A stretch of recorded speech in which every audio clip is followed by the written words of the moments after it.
So I know I've said it before, but there really is nothing quite like Machu Picchu. I don't believe that I have ever stood in an ancient site around the world that was as evocative and as breathtaking as this lost city that sits perched atop a ridge deep within the Andean Amazon. We don't know the name of this city, we don't know exactly when it was built, and we don't know what it was used for. We've only known the city exists for just over 100 years, and it's still a mystery to us. And it was definitely a mystery to the first explorers. My name's Luke Caverns, I'm an American explorer, and I come from a lineage of explorers who searched the American Southwest for lost Spanish gold and ancient artifacts dating all the way back to the 1890s, and this is the first explorers.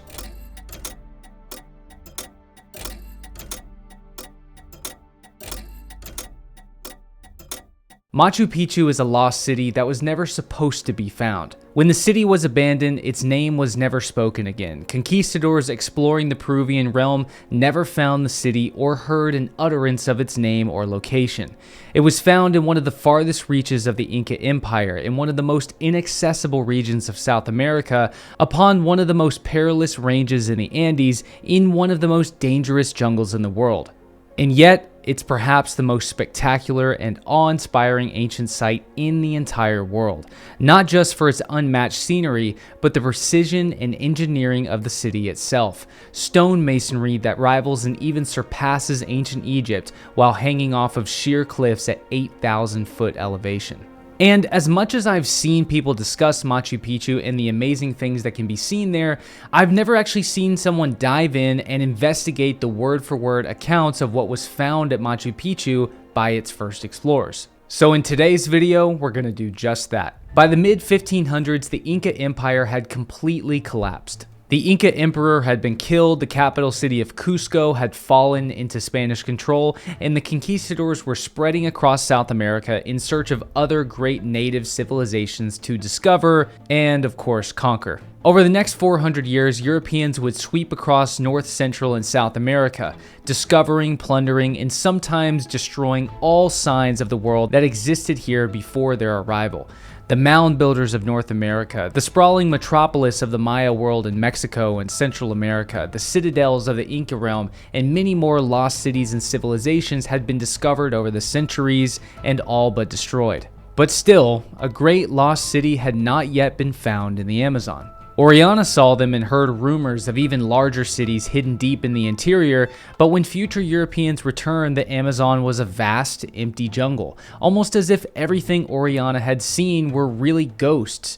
Now, none of the cities he saw along the riverbanks existed. They'd all been reclaimed by the jungle. By the early 1900s, tales of great lost cities like El Dorado still persisted, but they were mostly brushed off as conquistador myths created to justify further exploration. Few people still believe that there were actually great discoveries still to be made in the Americas. That was, except for a 33-year-old American teacher named Hiram Bingham. Bingham wasn't an archaeologist. He taught South American Latin history at Yale. He was the only professor on this subject, and hardly anyone signed up for his classes. Enrollment was typically in the single digits, and the class was seen as an oddity or a filler course. But it's in these obscure and relatively unpopular spaces that the glimmers of unsolved mysteries can really be found. Bingham was familiar with the story of how the conquistadors conquered the Inca Empire and installed their own puppet emperor named Manco Inca, but eventually Manco turned on the Spaniards and led a native rebellion that was unsuccessful in reclaiming Cusco, so he and more than 50,000 Incas fled deep into the farthest reaches of the fallen empire to a city called Vilcabamba. Manco Inca fled with more than 50,000 Indians of war and service, taking all the people he could and went into the Andes, where he fortified himself in very rough land. Eventually, the Spanish found the city and burned it to the ground, leaving nothing but the stone buildings remaining and giving the ruined city back to the mountainous jungles to reclaim. From here on, Europeans lost the location of Vilcabamba and it became a lost city. This mystery fascinated Hiram Bingham and really grabbed onto him after visiting Peru for the first time in 1908.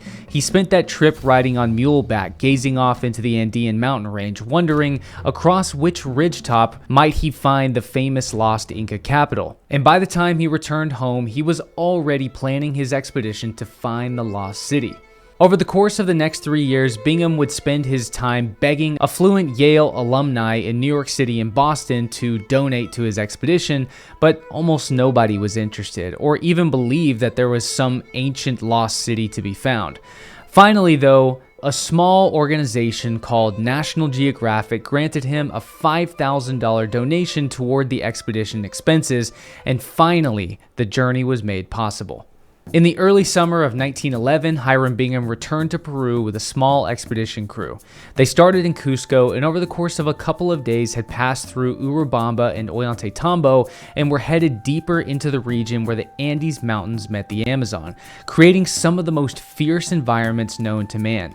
Steep cliffsides that loom over the winding rivers being pelted by rain at least every other day. If the Inca had retreated to their farthest corners to build a city they hoped the Spanish would never find, this seemed like the place. The expedition was made up of only 8 people: Hiram Bingham, his good friend and colleague Harry Ward Foote, a naturalist and botanist, plus 5 other colleagues, including a physician, a geologist, 2 topographers, and an additional naturalist, as well as a local police officer named Sergeant Delphin Carrasco, who Bingham had hired to accompany them. Hiram Bingham's goal was to travel ahead of the group with Carrasco, navigating down the riverside, through the winding valleys, visiting small Inca communities, and asking locals if any of them knew of ruins hidden among the mountains. Meanwhile, the majority of the expedition would lag behind with the supplies, collecting plant and animal specimen, and other research. Halfway through the second day, the rain came showering down into the valley. The men were freezing, sopping wet, and very hungry. They came across a small settlement owned by a kind Peruvian man named Melchor Artiega. Melchor invited them inside, dried them off, and fed them a stew of potatoes. During their conversation, Melchor mentioned that he knew of a set of ruins up on the mountaintop nearby, but that visiting it was impossible right now because of the rain, and that the local landowners didn't exactly want anybody going up there. When Artiega learned that we were interested in the architectural remains of the Incas and we were looking for the palace of the last Inca, he said there were some very good ruins in this vicinity. In fact, some excellent ones on top of the opposite mountain called Huayna Picchu, and also on a ridge called Machu Picchu. After some convincing, Bingham was able to get the man to agree to take them to the top of the mountain to see the ruins once the rain stopped. When I asked just where the ruins were, he pointed straight up to the top of the mountain. No one supposed that they would be particularly interesting, and no one cared to go with me. Our naturalist said there were more butterflies near the river, and he was reasonably certain that he could collect some new varieties. Our surgeon said that he had to wash his clothes and mend them. Anyhow, it was my job to investigate all reports of ruins and to try to find the lost Inca capital. As they set out for the ruins, they walked past the body of a viper that had just been killed. It was here that Bingham learned of the local lance-head viper known to us today as the fer-de-lance, and that it was a particularly dangerous snake that was very common in this area. In these warm regions, the deadly fer-de-lance abounds. The Indians call it the Nahaka or the Ergon. A single bite means death in a few hours unless one is lucky enough to have anti-venom serum at hand. We were constantly warned to watch our step, particularly at night, for the fer-de-lance loves to lie across the narrow trails. The fer-de-lance is clearly regarded by Bingham as the single most deadly obstacle of exploring the lower valleys of the Inca realm, more deadly than the altitude, terrain, weather, or even starving. This snake is, by far, the animal mentioned most often by Bingham in all of his published books on exploring Peru. Over the next hour, they began walking along the dirt road which connected the rural settlements along the valley, but was likely originally an Inca trail serving the same purpose. Eventually, though, they turned off the trail and descended into the bush just above where they could hear the river rushing below. They came to a bridge made of thin tree trunks that were lashed together by vines. Bingham watched as Carrasco and Melchor took off their shoes and walked easily across the bridge with a kind of natural ability that they clearly inherited from the ancients. But looking down into the icy river and jagged stones, Bingham crawled on his knees inch by inch across the bridge. Leaving the stream, we now struggled up the bank through dense jungle and in a few minutes reached the bottom of a very precipitous slope. For an hour and 20 minutes, we had a hard climb. A good part of the distance, we went on all fours, sometimes holding on by our fingernails. Here and there, a primitive ladder made from the roughly notched trunk of a small tree was placed in such a way as to help one over what might otherwise have proved to be an impassable cliff.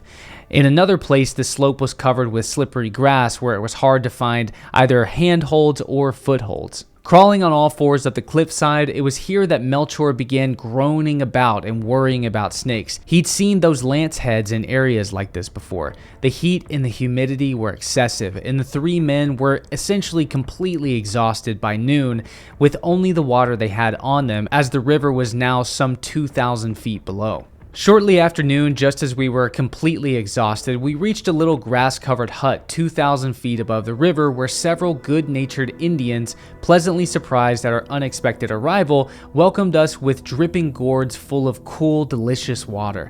Then they set before us a few cooked sweet potatoes. It seemed that two Indian farmers, Ricarte and Alvarez, had recently chosen this eagle's nest for their home. They said that they had found plenty of terraces here on which to grow their crops.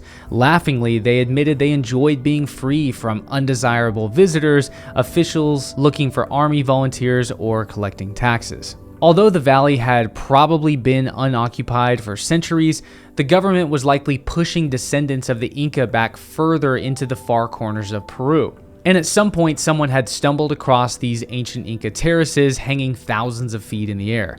They were built with such care that they'd not fallen into ruin since the area was abandoned centuries ago, and the soil was still fertile, lying unused, ready to grow crops. So, the modern Inca, driven back by a foreign government, had taken up home in the hallowed and forgotten grounds of their ancestors in one of the most inaccessible regions of Peru. Up here, they were growing corn, sweet potatoes, white potatoes, sugarcane, beans, peppers, and gooseberries. The natives told them that they were only two ways out of this place. One, the precarious cliff they just barely climbed up, and an equally dangerous path leading down the mountain that can only be taken safely about once a month on a dry day. Now, Bingham was a little uncertain that anything greater than these farming terraces and the few huts they'd seen was actually awaiting them at the top of the mountain, which was still several thousand feet in elevation away, and he was so tired from the heat and humidity that he wasn't exactly in a rush to leave this tranquil little Inca home he had stumbled upon. Accordingly, I was not unduly excited nor in a great hurry to move. The heat was still great, the water from the Indian spring was cool and delicious, and the rustic wooden bench hospitality covered immediately after my arrival with a soft woolen poncho, most comfortable. Furthermore, the view was simply enchanting. Tremendous green precipices fell away to the white rapids of the Urubamba below. Immediately in front of the north side of the valley was a great granite cliff rising 2,000 feet sheer. To the left was the solitary peak of Huayna Picchu, surrounded by seemingly inaccessible precipices. On all sides were rocky cliffs, and beyond them, cloud-capped, snow-covered mountains rose thousands of feet above us. Even just from this low spot, Hiram Bingham could tell that this was an absolutely stunningly gorgeous setting for even the smallest, most insignificant Inca village to have been built. The natives weren't interested in taking Bingham to the top of the mountain and much preferred to stay down in the village and chat with Melchior, whom they'd met once before some time ago. So instead, they sent a young boy to guide Bingham and Sergeant Carrasco to the top of the mountain. Hardly had we left the hut and rounded the promontory, then we were confronted with an unexpected sight. A great flight of beautifully constructed stone-faced terraces, perhaps 100 of them, each hundreds of feet long and 10 feet high. They had been recently rescued from the jungle by the Indians. A veritable forest of large trees, which had been growing on them for centuries, had been chopped down and partly burned to make a clearing for the agricultural processes. The task was too great for the two Indians, so the tree trunk had been allowed to lie as they fell, and only the smaller branches were removed. But the ancient soil carefully put in place by the Incas was still capable of producing rich crops of maize and potatoes. However, there was nothing to be excited about. Similar flights of well-made terraces are to be seen in the upper Urubamba Valley at Pisac and Ollantaytambo, so we patiently followed the little guide along one of the widest terraces where there had been a small conduit and made our way into an untouched forest beyond. And it was here, just beyond this point, that not only Hiram Bingham's life would change forever, but the way that we view ancient Peru as a whole would be completely changed forever. Now, that's Hiram Bingham, how he ended up in the mountainous jungles of Peru, and why he became the leader of the expedition that would one day find Machu Picchu. But the point of the first explorers is not to give you a complete retelling of the history, but to give you a background of why the edges of the world were explored, who the explorers were, and what they found. So, what did he find? Suddenly, I found myself confronted with the walls of ruined houses built of the finest quality of Inca stonework. It was hard to see them, for they were partly covered with trees and moss, the growth of centuries, but in the dense shadow, hiding in bamboo thickets and tangled vines, appeared here and there walls of white granite ashlars carefully cut and exquisitely fit together. We scrambled along through dense undergrowth, climbing over terrace walls and in bamboo thickets, where our guide found it easier going than I did. Suddenly, without any warning, under a huge overhanging ledge, the boy showed me a cave beautifully lined with the finest cut stone. It had evidently been a royal mausoleum. On top of this particular ledge was a semicircular building whose outer wall, gently sloping and slightly curved, bore a striking resemblance to the famous Temple of the Sun in Cusco. This might also be a Temple of the Sun. It followed the natural curvature of the rock and was keyed to it by one of the finest examples of stone masonry I had ever seen.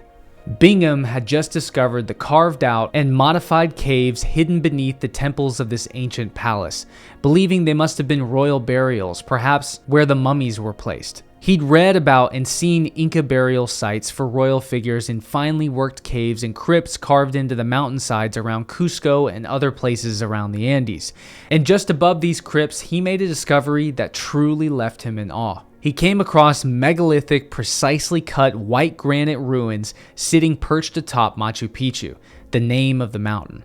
The temple he was standing at is still known today as the Sun Temple. The stones were hewn together with such precision that not even a hair plucked from your head could fit between the blocks, and the weight of the stone was so great that even centuries upon centuries of abandonment and overgrowth, the jungle could not dislocate the temple blocks. After pulling back the vines, the walls sat there without moving even a centimeter from the spot they'd been placed when this great city was built. And he says that this was the finest stonework he'd ever seen. Owing to the absence of mortar, there were no ugly spaces between the rocks.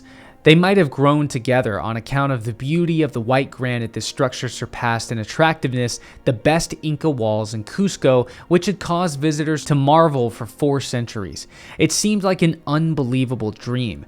Dimly, I began to realize that this wall and its adjoining semicircular temple over the cave were just as fine as the finest stonework in the world. The boy was urging Bingham to move along. They came across a finely cut granite staircase leading just past a small garden the natives had planted and into a courtyard surrounded by 3 megalithic cyclopean temples. Suddenly, we found ourselves standing in front of the ruins of 2 of the finest and most interesting structures in ancient America. Made of beautiful white granite, the walls contained blocks of cyclopean size, higher than a man. The sight held me spellbound. Each building had only 3 walls and was entirely on one side. The principal temple had walls 12 feet high, which were lined with exquisitely made niches. The building did not look as though it ever had a roof. The top course of beautifully smooth ashlars was left uncovered so that the sun could be welcomed here by priests and mummies. I could scarcely believe my senses as I examined the larger blocks in the lower course and estimated that they must weigh from 10 to 15 tons each. Would anyone believe what I had found? Fortunately, in this land where accuracy in reporting what one has seen is not a prevailing characteristic of travelers, I had a camera and the sun was shining. Now, today, what Hiram Bingham had found is known as the main temple of Machu Picchu. Its walls are several feet thick, and nearly half of one of the structure's 3 walls are entirely made of a single stone. The construction of the city is far more elegant and impressive than anything seen in Cusco, of which the walls in Cusco have puzzled travelers and scholars for 500 years now. Also, the ancient stonework at Machu Picchu, at least on a 1-to-1 scale, outmatches the vast majority of stone masonry in Egypt, at least tying with Egypt's best stone masonry. It appears as though Machu Picchu was intentionally designed as if it were emerging from the earth itself, as if at any moment the lines between the blocks could disappear and the temples would become part of the mountain again. So here is another perfect example of how the Inca architecture just evolves from these natural granite outcroppings to essentially stone blocks like this. Like they're making the granite outcroppings look like they are stone blocks. See right here? Perhaps this is evoking a sense that the earth itself had gifted this place to the Inca. No one knows for sure.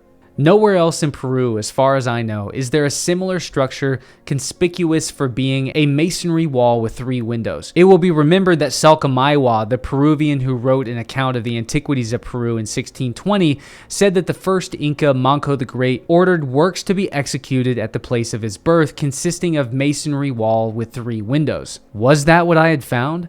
If it was, then this is not only the lost capital of the last Inca, but the birthplace of the first. It did not occur to me at that time that it might be both. So here Hiram Bingham was, at only 35 years old, 2 days into his Peruvian expedition that he'd been planning for the last 3 years and 6 months, hardly able to convince anyone of a great lost city hidden somewhere in the Peruvian wilderness, now standing in the center of a massive uncharted city that sat atop a ridge of an 8,000-foot elevation that may not only be the lost capital he was searching for, but could also be the birthplace of the first Inca emperor, Manco the Great. It was obvious that the city was of some great importance, but whether it was the birthplace of the first Inca or the final capital of the Inca would take further exploration, mapping, and investigation. They started out by clearing and mapping the ruins. The intense environment and thick undergrowth made clearing very difficult, but after 3 weeks, it was finally cleared enough to be easily walked and drawn out. Everyone was amazed at the size, scale, and grandeur of the city.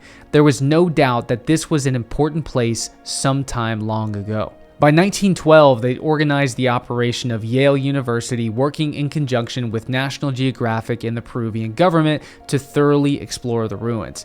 Their first obstacle was opening a path up the precarious mountainsides that didn't risk everyone's lives in the same way Bingham had risked his to find this place. A single crate carrying enough supplies to last 2 men for 8 days weighed some 60 pounds. That same crate would weigh much more when it was loaded with pottery sherds and artifacts on its way back down. Eventually, they found a passable area to cross the river thousands of feet down in the canyon below. They built an ingenious but painstakingly difficult bridge to construct and cleared their first large path up the mountainside. During the clearing of the jungle, they encountered many different snakes, including bushmasters and, of course, fertilances. Ultimately, nobody was ever bitten or seriously injured, but a few native porters and members of the exploration team did take some tumbles down the mountainside, usually ending with nothing more than a friendly laugh from those around them. Once the road was finished, in-depth exploration and excavation was underway. As Bingham was preoccupied with the main site, he inquired with his friend, Mr. Held, about finally exploring the top of the opposite cliff that Melchor had told them about weeks ago, supposedly also containing hidden ruins. Mr. Held took the challenge, and although it took him a week of cutting through the thick bush with a machete and crawling on his stomach through different animal trails, he finally climbed his way up to the top of Huayna Picchu. There were no ancient buildings the size of what they'd seen down at Machu Picchu, but there were amazingly precariously crafted stone staircases that seemed to lead straight into the sky. I've actually climbed up these staircases, and it is very precarious. It is so easy to lose your sense of up and down, left and right, as the staircase seems to somehow disappear into the sky, and just to your left is an 8,000-foot sheer drop-off. At the very top, though, there was a cave with a small camp. Bingham and his team interpreted this to be an ancient lookout or fire signal that overlooked and guarded the main city, which of course all the more added to the mystique and obvious importance of the city. They continuously had to clear the ruins of vegetation so often that over the course of 4 months, they needed to clear the entire city 3 times. Over the course of the following years, Bingham and his greatly expanded team explored the ridges of the surrounding mountains across the valley and determined that this was, in fact, the largest settlement by far in the immediate region.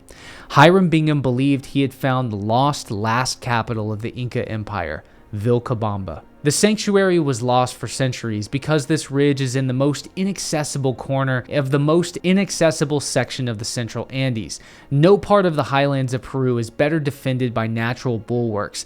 A stupendous canyon whose rock is granite and whose precipices are frequently 1,000 feet sheer, presenting difficulties which daunt the most ambitious modern mountain climbers. Yet, here in a remote part of the canyon, on this narrow ridge flanked by tremendous precipices, a highly civilized people, artistic, inventive, well-organized, and capable of sustained endeavor at some time in the distant past, built themselves a sanctuary for the worship of the sun. So after multiple seasons of exploring Machu Picchu and combing over its layout, it was undeniably obvious to Bingham why the city had not been found by any other explorer. It is naturally fortified, with one of its 3 entrances being a narrow, razor-edge footpath just a few feet wide sitting atop a 1,500-foot cliff. Its natural fortifications made it the finest candidate Bingham had ever seen for the lost city of Vilcabamba, the last Inca capital. Furthermore, Bingham also finds evidence of the city being built in multiple phases at the megalithic front gate of the city. The city gate shows evidence of being repaired. The top of the narrow ridge is at this point occupied by a large granite boulder, which was worked into the fortifications, or rather the walls were strengthened by its being used as a member. As a result, the outer gatepost of the massive entrance rests as an artificial terrace. This terrace has settled a few inches owing to erosion in the steep hillside. Consequently, the wall has been thrown out of the perpendicular and has started to destroy the fine old gateway. It will not be long before the great lintel will fall and carry with it the repaired part of the wall, which is superimposed above it. One clearly gets the feeling in looking at the entrance to the citadel that it was rather hastily repaired at a period long subsequent to its original construction. This initial observation plays further into the idea that Machu Picchu was not just a late period site during Spanish conquest, but was a city that had existed long before the Spanish arrived, perhaps going back into the earliest periods of the Inca, or perhaps even predating the Inca. At the very least, this was a city that had been built over many lifetimes. Bingham also notes the presence of no symbolic staircases. This is a common motif found carved into the rocks in sites around Cusco or Tiwanaku and other sites around Bolivia and Peru. The symbolic staircases that seem to lead to nowhere and serve no physical purpose. But here at Machu Picchu, Bingham found none of these symbolic staircases. Every staircase here seemed to serve a practical function. He wondered if the motif of staircases was not younger than the city he'd found. Again, perhaps some kind of evidence that Machu Picchu was much older than one might think. The stairway or flight of steps as an ornamental or ceremonial motif in Inca architecture does not seem to occur here, although it might well have originated in this locality. In the ruins of a monolithic gateway at Tiwanaku, Bolivia, is a curiously carved rock at Conconcha near Abancay, Peru, and on the famous carved rock called Kenko near Cusco are little flights of stairs which are carved for ceremonial or ornamental purposes and which serve no useful object as far as one can see. The stairways of Machu Picchu, on the other hand, with possibly one exception, all appear to be available for reaching locations otherwise difficult of access. At the top of Machu Picchu, a peak that's rarely ever shown in photos, is a spring of fresh water.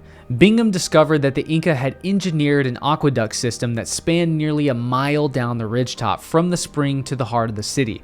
It zigzagged between giant granite boulders and ran through narrow tunnels built deep into the foundations of the city.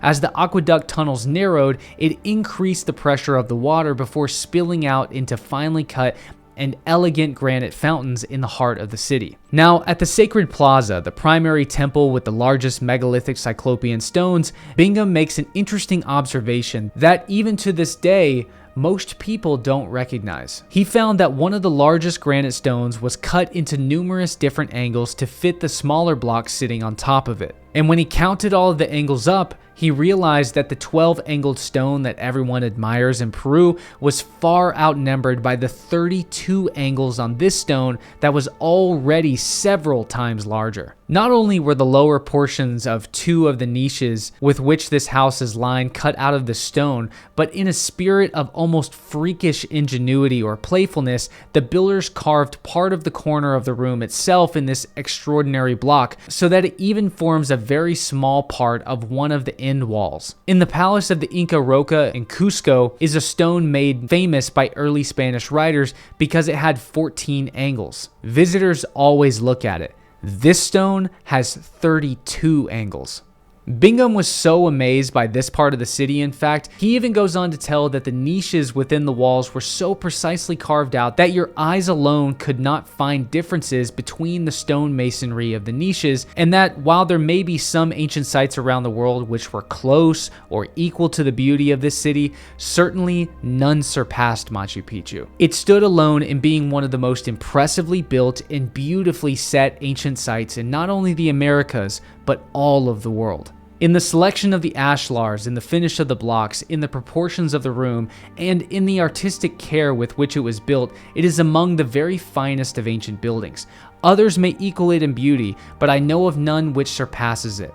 It gives abundant evidence that here at Machu Picchu was one of the finest sanctuaries ever built by the Incas or any other prehistoric Americans. With the sheer monumentality and scale of the stonework within the sacred plaza, it made sense to Bingham that this was the central, innermost, important section of all the city. But he couldn't make out what exactly this space was intended to be used for. He wondered if the monumental size of the stone wasn't to glorify the Inca ancestors or past emperors whose mummies could be put on display within the niches or windows of the temple walls. Upon examining the top corners of the walls, he determined that the temples likely wouldn't have had roofs, but instead the open side without a wall would have been covered by a huge, elegant textile. Imagine a hanging carpet acting as a screen between the outside and inner temple. The top of the temple would have maintained its open roof, allowing the mummies to bask regularly in the sunlight, which a mummy needs to maintain its good condition.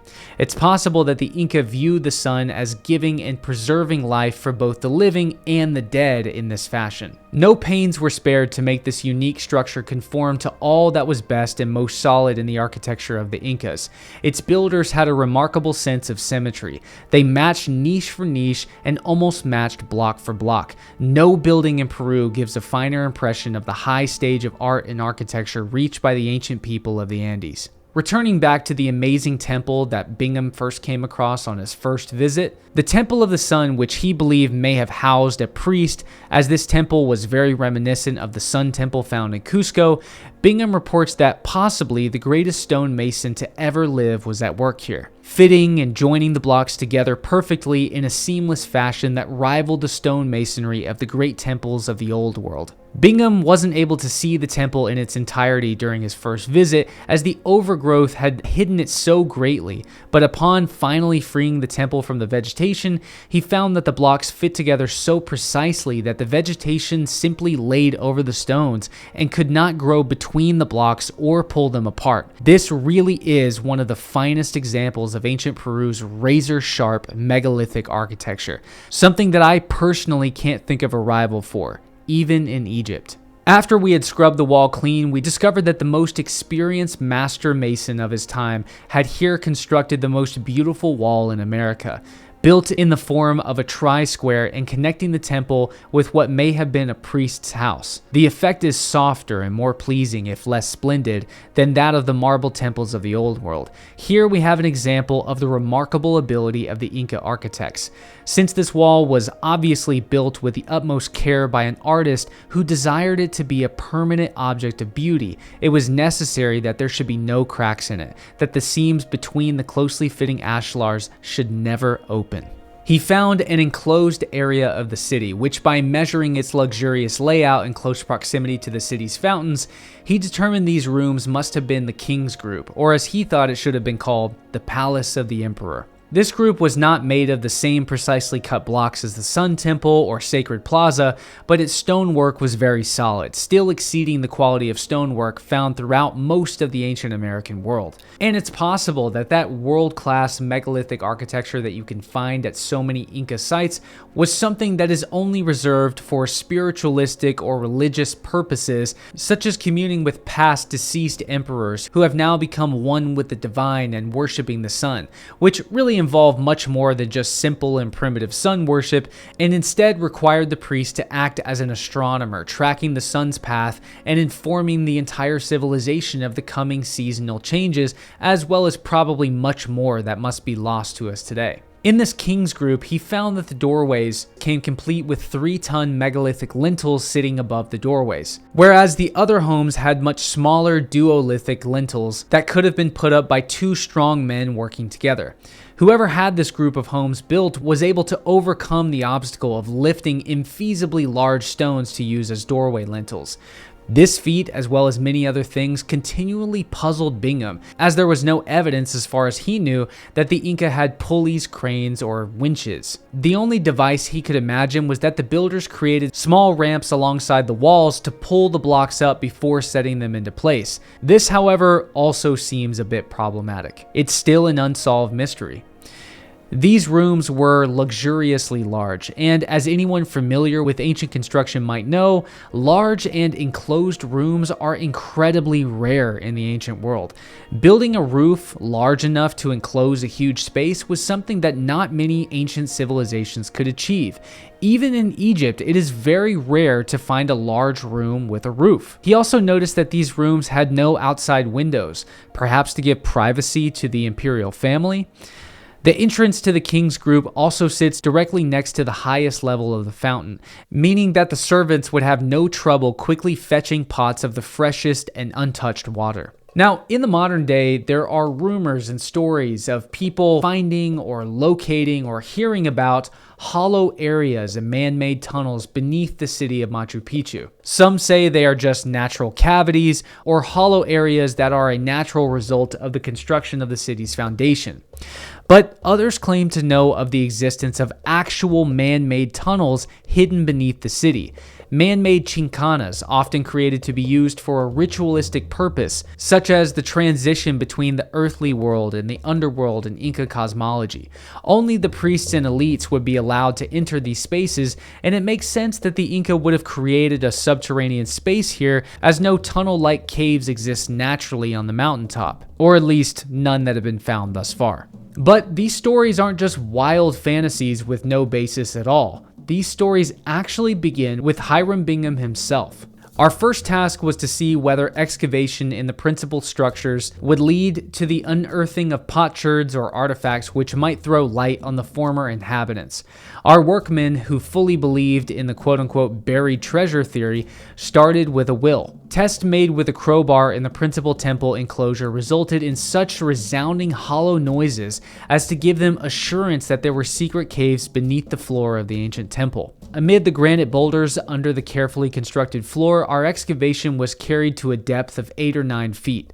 But all this back-breaking work ended in only disappointment. Although we penetrated many crevices and holes between the boulders, there was nothing to be found, not even a bone or a potsherd. As the excavations continued, the team was continually coming up empty-handed. No complete potsherds, no gold, no bronze tools, no idols, not even a skull. Nothing was found. Bingham came up with a treasure hunt. He told the workmen that he would pay any man who could explore around the city's greater area and find a burial cave with an intact skull or body and leave it exactly as they'd found it. 2 days later, all of the workmen showed back up, tattered, cut, and bruised from the harsh terrain, and not one of them had found a burial cave. Luckily though, Bingham's native friends he'd met with when he'd first arrived in the area had more luck. Or perhaps they already knew where the burial caves were located. I think the second option seems more likely. Late in the second day, his native friends returned to camp with great smiles, claiming they'd just found 8 burial caves and wanted $8 for their efforts. Now, $8 was a considerable amount of cash for these native men, and Bingham was happy to pay it, even though he knew that they already knew where they were. The day after Riccarde and his friends had reported the discovery of 8 burial caves, Dr. Eaton and I followed them across the ruins of the city and plunged down the wooden slope on the eastern side of the ridge until we reached a moss-covered ledge under which was a small cave to which our guides proudly pointed. Sure enough, here were the bones of a woman, about 35 years old, a representative of the middle coast region of Peru, and possibly one of those attractive types who were commanded by Inca Titu Cusi to attempt the seducing of the Augustinian fathers who wished to enter the city of Vilcabamba the Old. Judging by the position of the bones, she had been buried in the usual contracted position, the knees drawn up to her chin. With her were buried the remains of her cooking pots and food vessels. The second cave yielded fragments of 2 small adult skulls, but no pottery or bronze. In the third cave, my joy knew no bounds when I was able to lay hands for the first time at Machu Picchu on a perfect piece of Inca pottery. It was an excellent specimen of a 2-handled dish nicely decorated. This cave was divided into 2 parts by a stone wall. The outer section contained the skeleton of a woman about 35 years of age, the skull being of the oblong type usually found in the mountain regions. Ultimately, Bingham would go on to find more than 50 different burial caves, hanging off sheer granite cliffs on the north side of the mountain. No gold or incredibly ornate specimens of pottery would be found though. Bingham wondered if the natives had not already discovered each of these burial caves and pawned the greater findings to travelers coming through the area. They discovered another batch of caves containing the remains of around 60 mummies some 800 feet below and 1,000 yards east of the first set of burials. None of the skulls of the mummies showed any sign of trepanation, which was a skull and brain surgery known to have been performed across the ancient Americas, where surgeons would drill a hole into the skull of typically a warrior who'd sustain a head injury during battle. Or at least that's what experts tend to think. These skulls were very common around Peru in particular, and the fact that none of these could be found here indicated to Bingham that either warriors did not live in this city or there were no battles to be fought in this area, playing into the idea that whatever this city was, it was a hidden sanctuary, intended to be separated from the rest of the South American world. Here they also found royal women, high-ranking priestesses, and the remains of bodies they could tell were important figures due to their burial remains and their healthy-looking mummies. Buried with the high priestess, they found bronze hairpins, bronze jewelry with elegant hammered designs of birds, fine fabrics of wool, and even the mummified body of her clearly beloved dog, which was a border collie-like breed that was loved by the Incas. It was obvious that her grave was undisturbed, but it still struck Bingham as peculiar that not a flake of gold could be found among her burial goods. Grave after grave after grave they discovered, almost all with evidence of being disturbed, either by treasure hunters in recent centuries, or the mummies and their grave goods being swept into the corner and bunched together to make room for more mummies during the time before the city was abandoned. In the oldest cemetery near Snake Rock, Bingham excavated a load of green quote-unquote record stones, which he believed were used as a form of record keeping prior to the Inca invention of the quipu, which is an undeciphered system of rope knot tying and mathematical formulas used to keep records. Bingham had seen these kind of record stones before, but instead from faraway places like Ecuador. It made him wonder if these were not buried here by a culture who lived at this site long before the Inca. And I have to admit, every single time that I visited Machu Picchu, which is some 4 or 5 times now, I have always made it a point to ask one of the local guides working there, what is the oldest archaeological evidence of habitation at Machu Picchu? And every single time I've gotten the answer of 2,000 to 4,000 years ago. I even think one time I was told that there was evidence of habitation dating back 5,000 to 7,000 years. Now, I could find nothing online that actually verified this or official findings, but if you go to Machu Picchu, they'll tell you. Now, some experts may just brush that off as pseudoscience or myths or local legends, but let me remind you that it was the local natives that showed Hiram Bingham where Machu Picchu was. So just keep that in mind. One of my favorite quotes ever actually comes from a mentor of mine and my good friend, Dr. Edwin Barnhart. In my own experience as an explorer, it's almost always the case that the locals knew where the lost places were all along. The discoverer is just the first person to ask the right questions. After all of his exploration and excavation, Bingham was convinced that the lost city, which sat on the ridge of the mountain Machu Picchu, was in fact the catalyst for much of the Inca world, and that its grand architecture predated and inspired the temples of Cusco and was later retrofitted as the last capital of the Inca realm during its final days. If my theory of Machu Picchu as Tampu Tocco is correct, it may be that the principal sanctuary in Cusco, now the Dominican monastery but known to the conquistadors as the Temple of the Sun, was built during the reign of the Incas as an echo on a large scale of the semicircular temple at Machu Picchu. If this latter temple was constructed above the cave where tradition says Pachacuti VI, last of the Amautas, was buried, it would naturally have been the most revered spot at Machu Picchu. Certainly the stonework of its surroundings has rarely been equaled and never surpassed in beauty and strength. When the Incas left Tampu Tocco, therefore, and took up their residence in Cusco, nothing would have been more likely than for them to have built their first temple in a manner resembling the finest temple at Machu Picchu. Bingham confidently believed he'd found not only the lost last temple of the Inca, but the birthplace of the first Inca emperor and the city that had existed and predated the Inca realm, inspiring the incredible stonework found throughout South America. Many decades later, though, Bingham was proven wrong about one thing. The initial settlement of his city may have predated Inca civilization, and it could have been the birthplace of the first Inca emperor, but he didn't find Vilcabamba, the last capital. In 1964, 8 years after Hiram Bingham's death at 80 years old, another American explorer named Jean Savoy located a lost city in a lowland jungle region known as Espiritu Pampa and excavated about 300 buildings there. Ultimately, the location and description of that site matched the Spanish descriptions perfectly, and it very quickly became accepted that Savoy had indeed found the actual lost capital of Vilcabamba. So, what had Bingham actually found? Well, we still don't know, and this is really the great mystery of Machu Picchu. Machu Picchu is a lost city in the truest sense of the words. Even when Vilcabamba was the secretive final refuge for the Inca, Vilcabamba's name was still spoken, and the Spanish were able to use this oral trail to track the city down and conquer it. Machu Picchu, however, when the city was abandoned sometime during the conquest period, its name was never uttered.